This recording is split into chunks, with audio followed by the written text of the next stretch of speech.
Whoa, low light camera action. So we're here with Mr. Trapp, and he founded the company Tyntec, and it does SMS services. And so how did it start?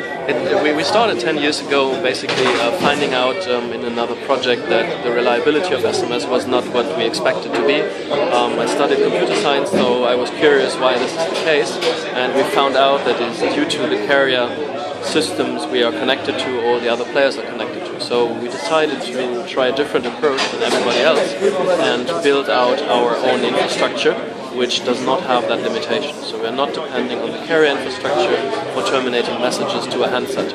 So we founded Tyntec, two guys. I was one of this, Ralf was the other guy, with our private money, and found a partner on the Isle of Man who let us connect our prototype equipment to the network. And from that day on, we were basically in the business. It turned out that there was a demand for quality messaging, there was a demand for SLAs, and we grew the company 5 years consecutive, cash flow positive, onboarded an investor, onboarded a second investor, and grew to 150 people. Basically today serving probably 95% of the mobile networks with messaging, and our customer base is from small aggregated customers to the largest West Coast web players we all know of. And this is the foundation. It was always a high R&D part in Tyntec, so we always had 10 to 20 developers at least. Currently we have over 60 developers, which is unusual for a company in our industry.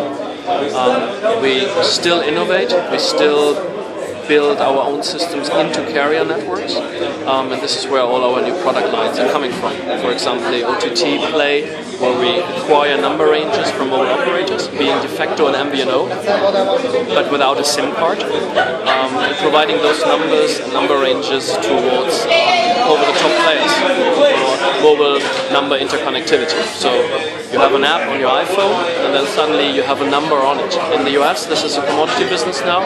We are doing the same with our infrastructure in carriers in Europe.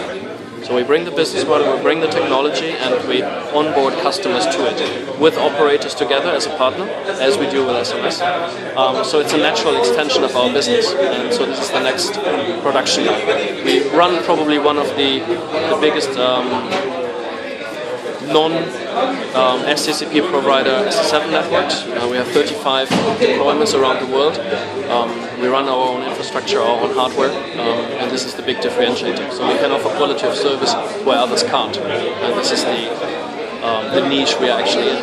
But now you're using it the IP, but you're selling it over IP also? Our customers are coming strongly from the IP world. So web players who are doing two-factor authentication or sending out calendar alerts, those are our players. So web players are the dominant customer group we have. There's a second line of products which is more tailored towards MVNOs or call routing systems, which is around number portability. So we resolve number portability for enterprises and for other carriers who do not have the means. This is more or less invisible to the outside world. This is a pure B2B offering. And the other B2B offering, which is more visible, is what I referred to before, is the TT1 product, which is acquiring mobile numbers and actually hand them over to pure IP players in order to make them interwork with classical telephony. So those numbers carry voice and SMS to those pure IP-based people. So therefore we are bridging the gap between the IP world and the classical telecommunication world. It's certainly a niche, but the demand is absolutely there to connect those two worlds. Fantastic. Thank you so much. This is a brilliant story. You're welcome. Thank you very much.